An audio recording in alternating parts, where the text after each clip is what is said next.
Yo, yo, yo! First day of school na. This coming Monday. Okay. Actually, graduate na ako, pero these are my experiences and mga na-discover ko during my college days, even my high school days, or elementary, or whatever level you are in right now. Ma-apply nyo tong mga steps na to.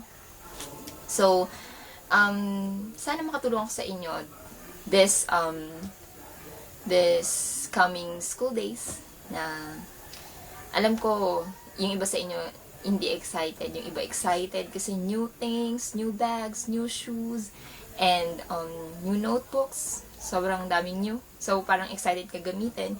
So, syempre, during my high school days and even my elementary days, so excited din ako noon na may bago akong thing. So, gusto kong parang ipagmayabang sa mga classmates ko na I have this one, na I remember my elementary days na yung digulong pa na bag. So, parang may tatakpang Barbie, mga ganon. So much with that. I am here to share to all of you the 5 steps to survive first day of school / 5 steps to look perfect on first day of school. So, unahin muna natin yung how to survive first day of school. So, first one, prepare your things 2 days before the first day of school. So, 2 days before ng pasukan, kailangan naka-prepare na yung things mo para malaman mo kung ano yung kulang. Especially, napapansin ko nung during first day of school, walang papel. Oh my God. Are you a student? Na parang, bakit wala kang papel? So, alalahanin mo, first day of school, wala kang masyadong kakilala. So, alangan namang parang merong Santa Claus dun sa loob ng room niyo para mamigay ng paper. So, be sure na meron kang papel, may ballpen ka. So, yun, mga sakit ng students, hindi nagre-renew ng mga things nila. Pero karamihan naman, mostly, is mga bago naman yung mga ano niya. So, tingin ko naman kompleto. So, the second one, make a few sentences about yourself on a piece of paper.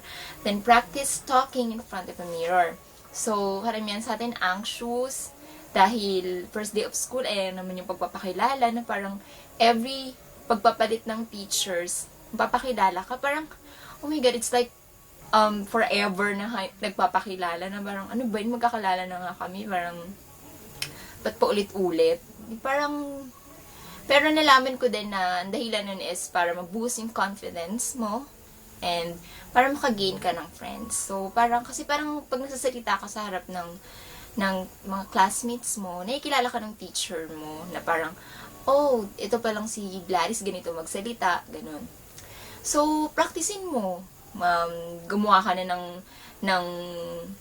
ng introduction mo na parang, this is my name, this is my age, na I live in ganito, ganyan. So, i-practice mo na, kabisaduhin mo na kung ano sabihin mo, para pagdating mo dun sa school, hindi ka na parang, ano mo sabihin ko, parang, diba? So, pero ayoko din yan. I hate that introduction speech or whatsoever, na parang, nakakaya kasi nasa iyo yung attention ng mga classmates mo. So, wala lang. Ayoko lang talaga nun. Pero, sana,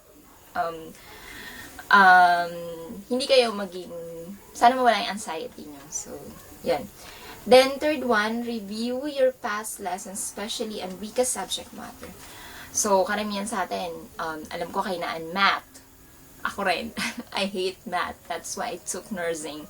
Pero may math pa rin siya. Pero, ewan ko, pero cariness naman.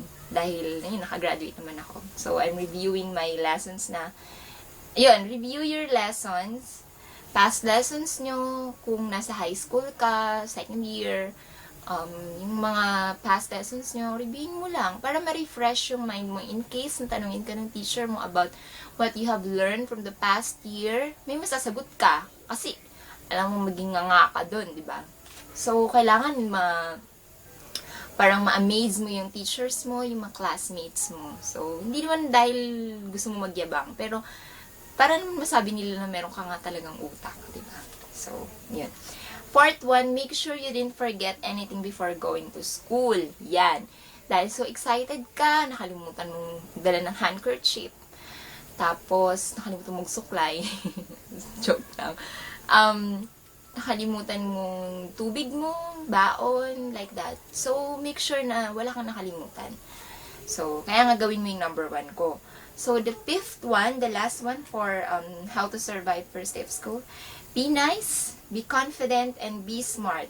Good luck on your first day of school. So, ayun na. Hindi ko na mapapaliwanag yun. Second one naman, 5 steps again to look perfect on first day of school. Okay, alam ko, iba sa inyo, naabangan din to. So, first one, be sure to sleep as early as 9 p.m. Kung morning ka, morning ang pasok mo, matulog ka ng maaga. And be sure na 8 hours ang sleep mo.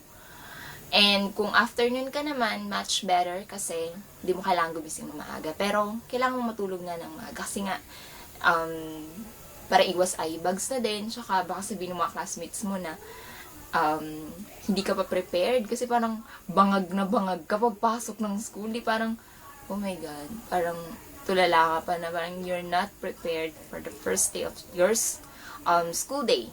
So, yan. 2, make sure you have ample time to prepare yourself before coming to school. Fix your hair neatly and presentable. So, karamihan sa atin, hindi nagsuklay. Especially guys. I hate it. Yung iba kasi parang, okay, ganun-ganun lang ng hair nila. Parang, ewan ko, basta nainis lang ako sa mga guy na hindi nagsusuklay using comb. So, kamay lang nilang ginagamit. Pero, okay naman yung iba. So, yun lang.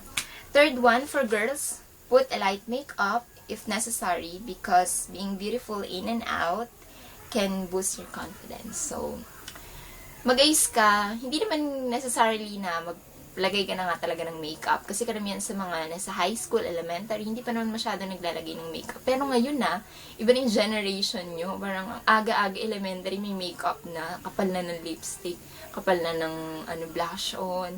So, parang iwasan nyo yung ganon, yung masyadong may makeup kasi parang hindi ganon ka, hindi appropriate for your level.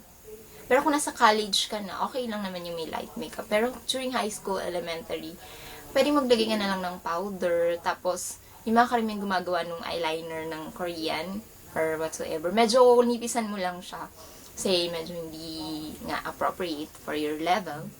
So, ayun lang. For boys naman, be sure to attain a proper haircut and put a gel if desired.